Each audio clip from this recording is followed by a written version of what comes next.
بسم الله الرحمن الرحيم، والسلام عليكم ورحمة الله وبركاته. اللهم صل وسلم على سيدنا محمد وعلى آله وصحبه وسلم تسليما. إن شاء الله جينا في هذا الدرس، هذا درس مهم بزاف. غنديرو إن شاء الله في صالة ديال التكشيطة. أول شي كما تتشوفو تنعبرو التوب، تشوفو شحال في الطول ديالو في العرض، لأن كاين التوب تيكون فيه 3 متر بحال هاد الشكل اللي عندنا، تيكون فيه 3 متر على متر 14 ولا متر و20 ولا متر 24، يعني تيكون الطول والعرض ما فيهش بزاف، ولهذا خصنا نعبرو التوب باش نعرفو الطريقة باش نفصلو. كما تتشوفو هذا راه فيه 3 متر على متر تقريبا 24، يعني راه شوية زايد في العرض. هذا الأغلبية ديال التواب تتكون فيهم في العرض متر 14. لهذا هذا تنشدوه تنقسموه على جوج بحال الطريقة هادي، تنطويه على جوج كما تتشوفو، تنطويه على جوج وتنفصلو الربوعة من هاد الجهة هادي، وتيبقى لنا الظهر والكمام من الجهة الثانية. هانتوما شفتو كيفاش نديرو الطريقة. تنشدو التوب تنقسموه على جوج، 3 متر وتنقسموه على جوج تولي متر ونص كما تتشوفو. دابا عندنا متر ونص في الطول. تنريقلو التوب بشوية علينا. أنا بغيت باش تشوفو الطريقة كيفاش نريقل التوب. دائما التوب تريقلوه بشوية كما تتشوفو.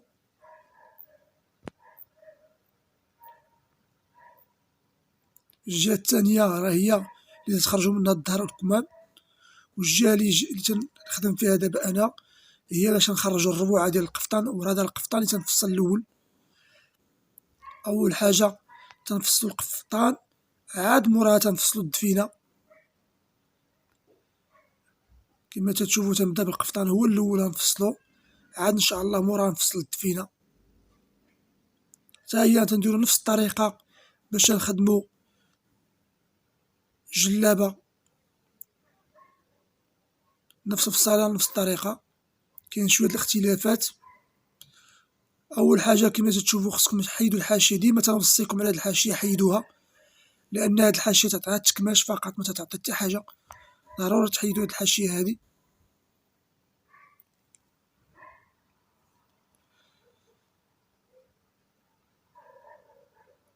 ثم تتاخدو العبار ديالكم من بعد، تشوفو الطول شحال عندكم الطول، واش متر و50 ولا متر و48. بالنسبة لهاد السيدة هادي عبرنا ليها عندها في الطول تقريبا متر و46.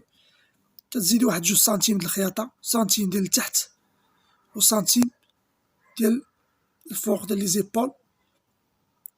2 سنتيم د الخياطة. إلا شكيتي ولا شي حاجة زيدي 3 سنتيم ماشي مشكل، سنتيم ماشي مشكل.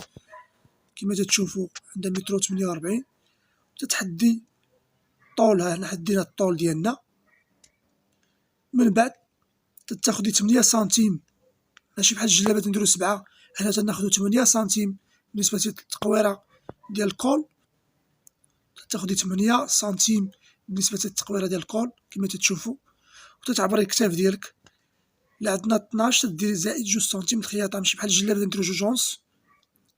بالنسبة للقميص ولا القفطان ولا التكشيطة تنديرو زائد 2 سنتيم ديال الخياطة كما تتشوفو. 2 سنتيم د الخياطة تزيد. إلا كان عندك 12 سنتيم في الكتاف تزيدي 2 سنتيم د الخياطة تعطيك 14. بالنسبة للبواطرين تزيدي 2 سنتيم د الخياطة حتى هو.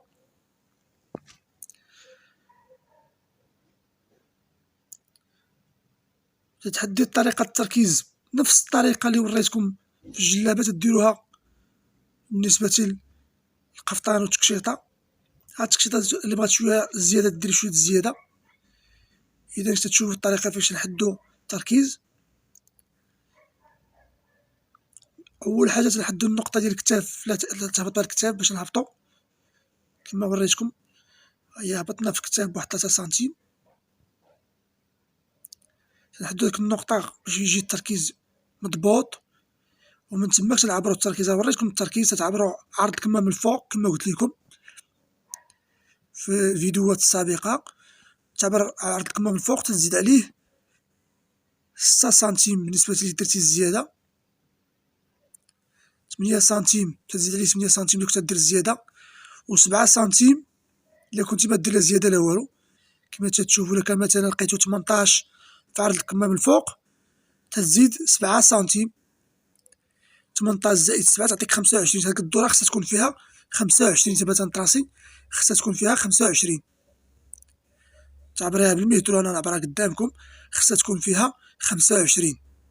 تيجي التركيز مضبوط 100%. تيجي زوين.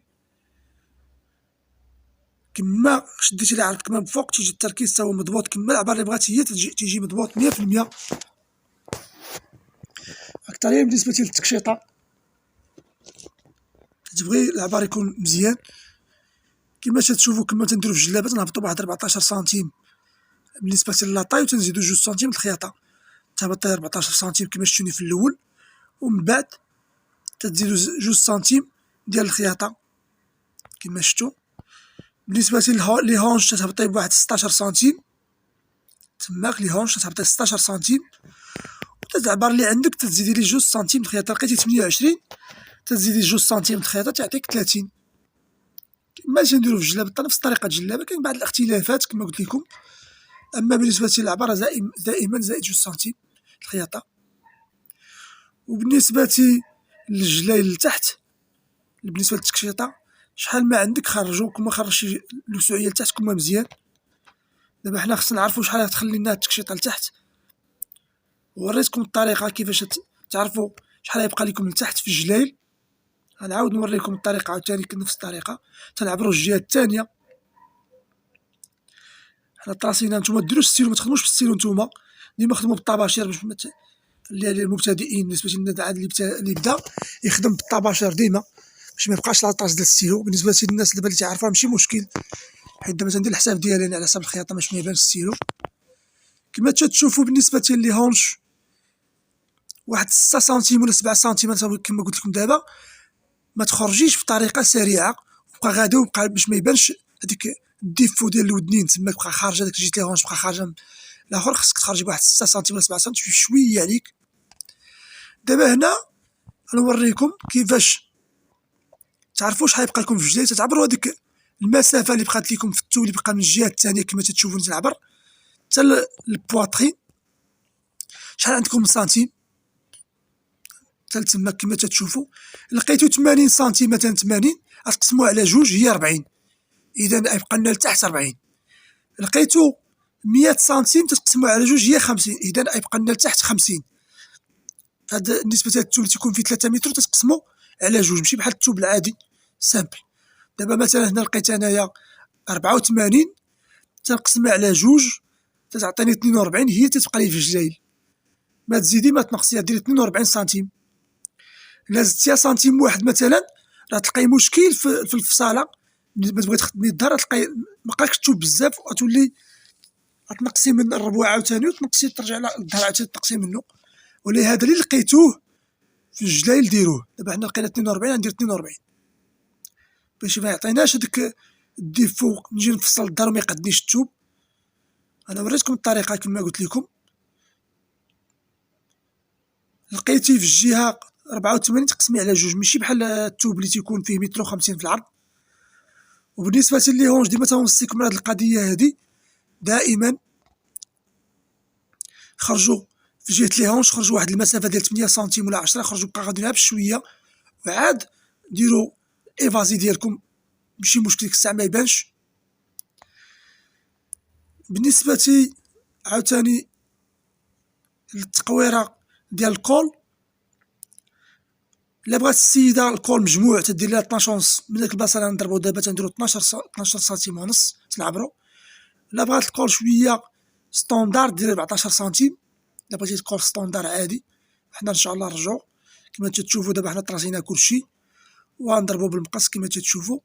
غتمشيو على هذاك الاتجاه اللي درتو، ما تزيدو ما تنقصو.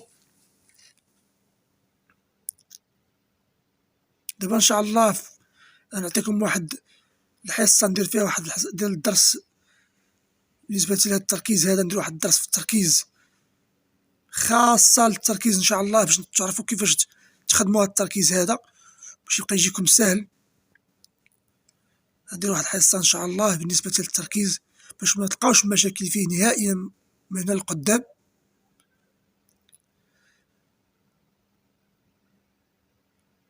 دائما الفصالة تفصلو بشوية، الضربة المقص تفصلو بشوية أكثر بالنسبة للمبتدئين عاد بداو يمشيو بشوية عليهم باش ميديروش الخطأ، لأن إلا درتي الخطأ راه التوب تيضيع. حنا دابا فصلنا بالنسبة لهاد التوب هذا، ضربنا الإيفازي ديالنا كيما قلت لكم هنا. دابا هنايا تديرو بالنسبة للكول داير، بالنسبة لواحدة ستوندار تدير 14 سنتيم تيطلع الكول داير مزيان. إلا بغيتي الكول مجموع تديرو 12 تعبر المسافة ديال 12 من تماك لتحت 12. ولا بغيتي وحدة الكول هابط شوية على حساب السيدة شنو بغات في الكول. إلا بغات الكول هابط شوية ديري 16 ولا 18، على كل سيدة شنو بغات في الكول. خصك تسوليها دائما، تسوليها تقولي شنو بغيتي، واش الكول بغيتيه هابط شوية ولا كل واحد شنو تبغي. كاين اللي تبغيه مجموع تدير 12 ونص تيجي الكول زوين مجموع. وديما شوية د الريكلاج بحال تندير دابا أنا، لا شي ضربة مشية هاديك ولا شي حاجة مشية هاديك تريكلي.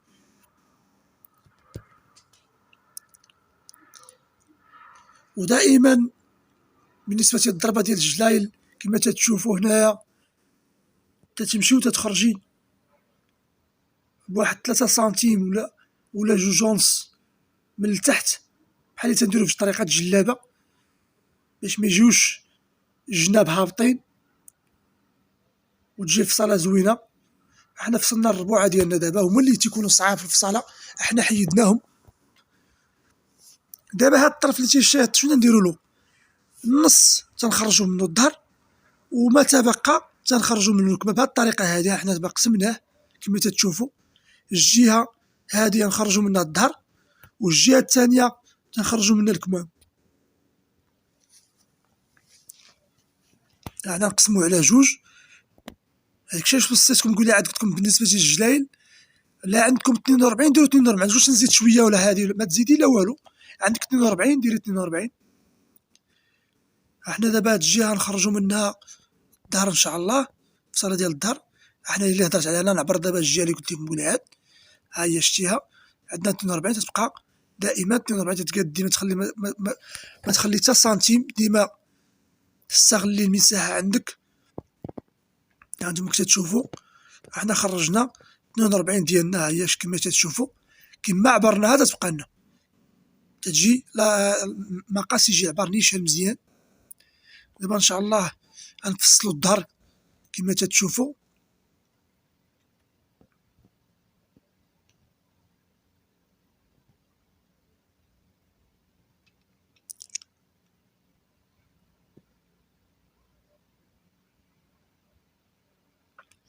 نفس الطريقة تنديرو في الجلابة، نحطو الربع ديالنا واحد نحطوه هو باش نفصلو الظهر، نفس الطريقة ديال الجلابة.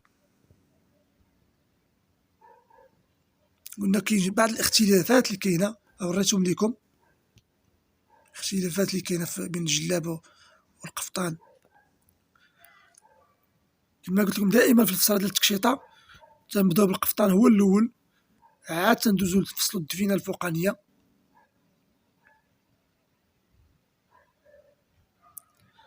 هنا بالنسبة للظهر تنديرو 7 سنتيم، 7 سنتيم بالنسبة للظهر ماشي 8، 7 سنتيم بالنسبة للظهر تنديرو 7 سنتيم.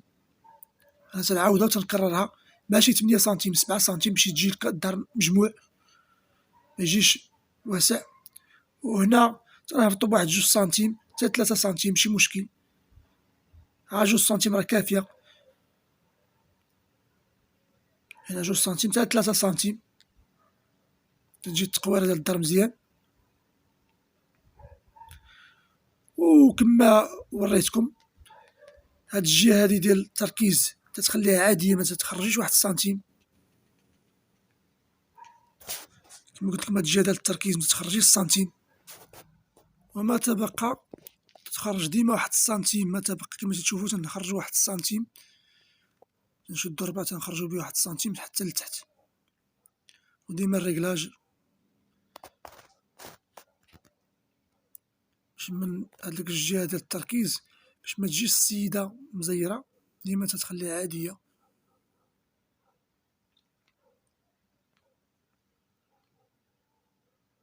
تتقطعو بالمقص عادي، هذا تشوفوا كما تتشوفوا تقطعوا عادي بالمقص وتمشيو شوية عليكم. دائما حاولوا تركزوا في الخدمة ديالكم، دائما التركيز ثم التركيز في العمل وبشوية وما تزربوش، ودائما الإتقان في العمل ديالكم. كما تتشوفوا دابا القفطان هنا غادي نبي تنفصلو، لأن هذا القفطان هو لا نمشيو بيه تنفصلو به الدفينة. كما فصلنا بالطريقة اللي فصلنا بها القفطان نمشيو بها الدفينة، تلقى واحد الاختلافات، شوية الاختلافات.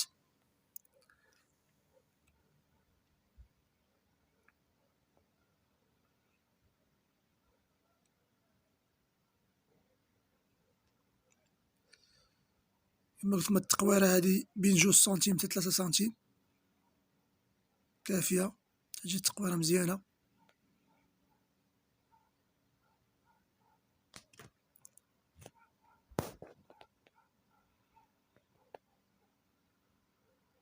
الفصلة ديال التكشيطة ماشي صعيبة، راه ساهلة، خص شوية التركيز وصافي، راه مصعيباش. دائما فصلة التكشيطة كما قلت لكم راه ساهلة. إلا فصلتي القفطان تتمشي عليه تتفصل به تا هو نفس الطريقة، تتفصل الدفينة بس نفس طريقة القفطان، تتمشي نفس الطريقة. تيبقى واحد شوية د الاختلافات بين الدفينة والقفطان على حساب السيدة شنو بغات. القفطان ديما تيجي مجموع في الكول. بالنسبة للكمام عاوتاني نفس طريقة الجلابة، دائما عرض الكمام من الفوق تركزوا عليه في الفصالة. قاعدة مهمة جدا هي عرض الكمام من الفوق، راه هو اللي تنحدو به التركيز، هو اللي تنحدو به فصالة الكمام. لهذا الدرس هذا راه خصكم ضروري ترجعوا له، ضروري ترجعوا لعرض الكمام من الفوق تركزوا عليه، راه تتحيد عليكم بزاف ديال المشاكل في الفصالة. هاد القاعدة هادي راه درناها بعد التجربة وجربناه وعاودنا باش وصلت لهاد القاعدة هادي ديال عرض الكمام الفوق تتحدد بها التركيز. دائما لا عندك عرض الكمام الفوق، مثلا عبرتي في الكم الفوق العرض الفوقاني عبرتي 18 سنتيم ولا 19 ولا 20 في النص ديالو، تتزيدي عليه 7 سنتيم. وبالنسبة للإنسان اللي تيدير الزيادة لداخل تزيد 8 سنتيم.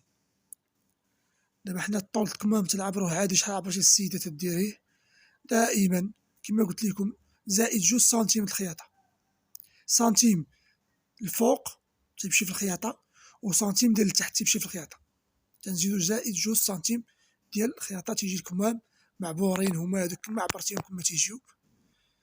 هنا عاوتاني بالنسبة لتحت عرض الكمام لتحت تزيدي له 2 سنتيم الخياطة، يعني 12 دير لها 14. والتركيز كما قلت لكم هنايا لا عبرتي في التركيز مثلا درنا 18 وزدنا له 7 عطانا 25 تتنقصي منه سنتيم ونص، هي اللي تدير في التركيز هذا ديال الكمام.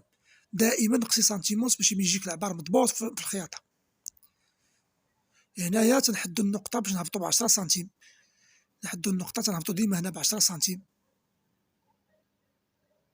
تتهبطي ب10 سنتيم هنايا وتتحدي النقطة ديالك. وهنا كما قلت لكم إلا كان التركيز فيه 25 عبرتي 25 تتنقصي منه سنتيم ونص تعطيك 23 ونص، ديري 23 ونص في هاد البلاصة هادي نيشان ندير 23 ونص، دائما ناقص سنتيم ونص بحال اللي قلت لكم في الجلابة إن شاء الله.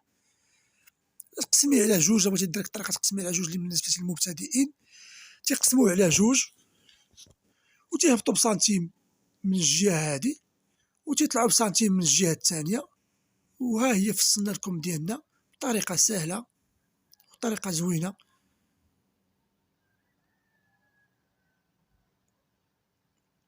تطراسي بالطباشير ما تطراسيش بالسيلو، ديما طراسيو بالطباشير نتوما. أكثرين من الولاد عاد بدا المبتدئين تنصحهم الطباشير، ديما الطباشير. هنا كما قلت لكم تتهبطوا ب 12 سنتيم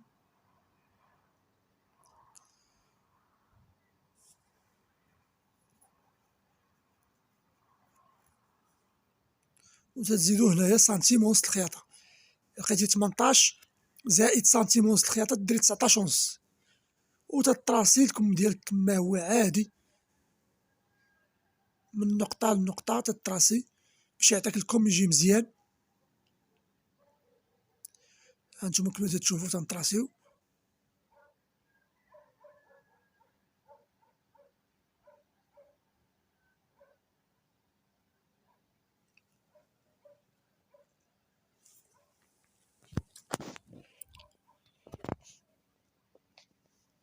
دائما الطباشير اللي بغا يطراسي يطراسي بالطباشير، وعاد تقطعي بالمقص ديالك باش تجيك تقطعها ساهلة. هانتوما الكم دابا هو واضح، الكم واضح وباين والتقطيعة باينة، غتمشي على داك لاطراس ديالها انت كما تشوفوها هو واضح باين تمشي عليه.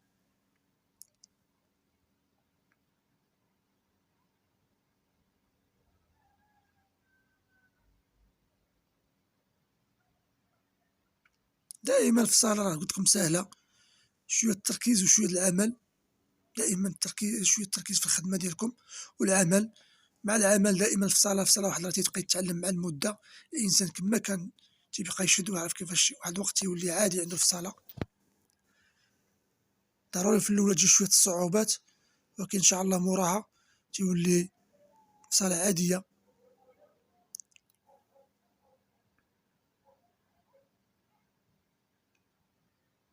ديما تأكدي واش العبار هو هذاك، إلا كان شي زيادة تحيديها. دايما الإنسان يتأكد، إلا كان شي زيادة يحيدها الإنسان، ما يخليش الزيادة باش داكشي يطلع مزيان والفصلة تطلع زوينة.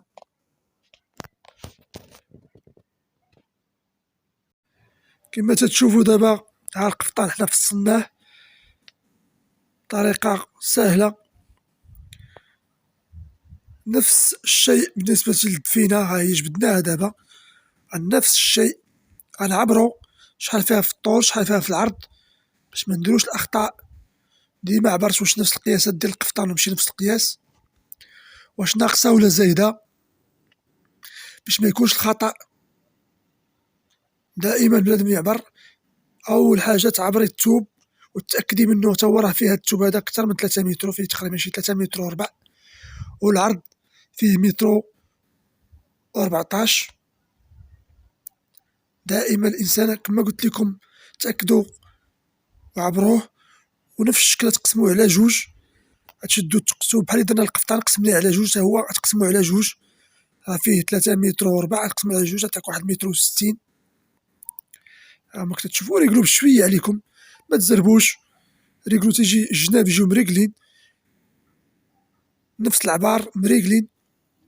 ديما لو ريقلاج يكون مزيان كما شفتو دابا، بشوية عليكم، راه فيه شوية التوب تيكون شوية صعيب في الريقلاج ديالو، ولكن نديرو الخاطر وبشوية ريقلو حتى يتريقل، عاد بداو تعبرو، لأن الدفينة تنحطوها التوب فوق التوب، ما تنديروش شي خدمة بزاف. التوب القفطان تنحطو فوق الدفينة، اوتوماتيكمون تتحطيه فوق الدفينة تيعطي هداك الاختلاف ديال العبار بين واحد نص سنتيم بيناتهم. كما تتشوفوا راه عادي الإنسان يريقل ويعاود يريقل. ديما الإنسان يصايب الحاجة ولا ما تصايباتش يعاود صايبها تتريقل مزيان، عاد يحط وبدا يفصل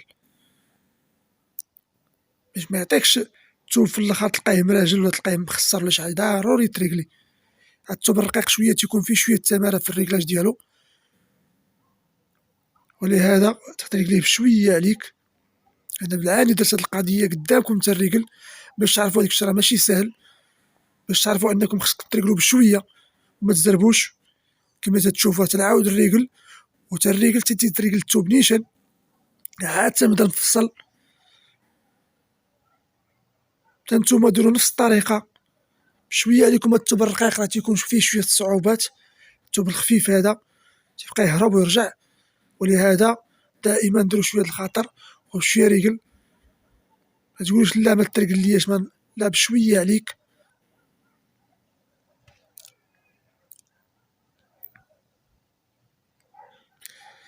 هاد التوب هذا راه شوية زايد على القفطان، التوب ديالو في الطول تقريبا فيه شي متر و60 في هذا. واحد النقطة مهمة عاوتاني بالنسبة لطول التكشيطة، كاين اللي تكون طويلة عندها متر وستين ولا متر وثنين وستين. خصكم دائما تاخدو العبار مزيان. هنايا راه فصلنا الدفينة كما تتشوفو، فصلتها، هي فصلتها تنوريها لكم. فصلنا على القفطان وفصلنا الظهر، لأن الفيديو هرب ليا، تنعتذر لكم. الفيديو هرب، مشى الفيديو ما شفتوش، حبس وما شفتوش وفصلت. ولهذا انا تنقول لكم راه نفس الطريقه اللي فصلت بها القفطان راه فصلت بها الدفينه، نفس الضربه اللي ضربت بها الظهر راه هي باش فصلت القفطان. بالنسبه للثوب ديال بالنسبه للربع ديال الربوعه والدوره ديال الكول، هي اللي كتبغي تزيد واحد السنتيم تما كما تشوفوا تنوريكم، تزيد واحد السنتيم باش تعطي هذاك اختلاف بينه وبين القفطان، يجي الكول ديال القفطان هابط، الدفينه يجي هابط عليه واحد السنتيم. بالنسبه للتركيز راه بحال بحال. تعتذر مره واحده اخرى على هاد المشكل اللي طرا ديال الدفينه، فصلناها وكيما جيت لقيت الفيديو لقيت الكاميرا حابسه، سنعتذروا. نفس الطريقه كما تتشوفوا، نفس الطريقه. هنا خلينا واحد السنتيم، ديما تتخلي واحد جوج سنتيم ولا سنتيم عشان ندير الفرق بينه وبين دابا الدفينه، زايده بواحد السنتيم على القفطان تاع سنتيم ونص في الطول، باش ما تجيش الدفينه قصيره على القفطان تنزيد واحد السنتيم في الطول. هذا هو اللي زدنا، الاضافه اللي زدنا بالنسبه للقفطان. الدفينه ديما في الطول تتكون طويله شويه على القفطان، زدت واحد السنتيم ولا سنتيم ونص تزيد في الطول، هذا هو الاختلاف. وبالنسبه للكول ديال الدفينه تتزيدي واحد السنتيم بالنسبه للكول ديال الدفينه عاوتاني، باش يجي لا بغاتو السيده هابط واحد شويه تزيدي واحد السنتيم، اما لا بغاتو بحال بحال تتخلي ما تزيدي فيه والو، تضربي نفس الضربه اللي درتي للقفطان في الكول، التقويره ديال الكول تضربي للدفينه. وبالنسبه للكمام كما تتشوفوا حتى هو تنديرو نفس الطريقه ديال الكمام الاول اللي فصلنا في القفطان، ما تزيدي لا زياده لا والو. الزياده تزيدي واحد نص سنتيم ولا سنتيم في الطول ديال الكمام، هذه الزياده الوحيده تتزيدي. الا كانت 58 درتي في القفطان، في الدفينه تديري 59. الا بغاتهم نفس القياس تديري 58، تديري نفس القياس. اما الا بغات يجي واحد الفرق بيناتهم تزيد واحد السنتيم في الطول كما تتشوفوا. والعرض الكمام لتحت شحال ما عبرتي ليها في الدفينه، حيت تديري كل حاجه بوحدها في العبار، تتعبري الثوب القفطان الكمام القفطان بوحدهم، تقولي شحال بغيتي في القفطان تتعبري ليها. ونفس الطريقه تديري في الدفينه، تزيدي واحد السنتيم، الا بغاتها شويه واسعه تزيدي واحد السنتيم في عرض الكمام لتحت. وما تبقى نفس الطريقه اللي درنا في كمامة القفطان تنديروه في كمام الدفينه. وهنا تنقص واحد كما قلت لكم ناقص سنتيم ونص، دائما تنقصوا سنتيم ونص هنا.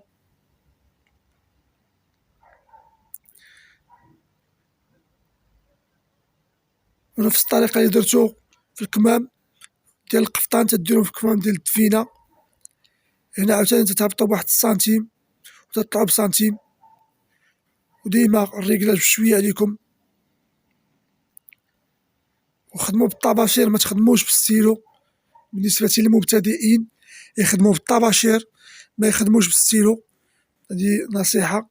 وقلت لكم عرض الكمام لتحت ديال الدفينه تزيد واحد السنتيم على عرض الكمام ديال القفطان باش يبقى داك الاختلاف بيناتهم.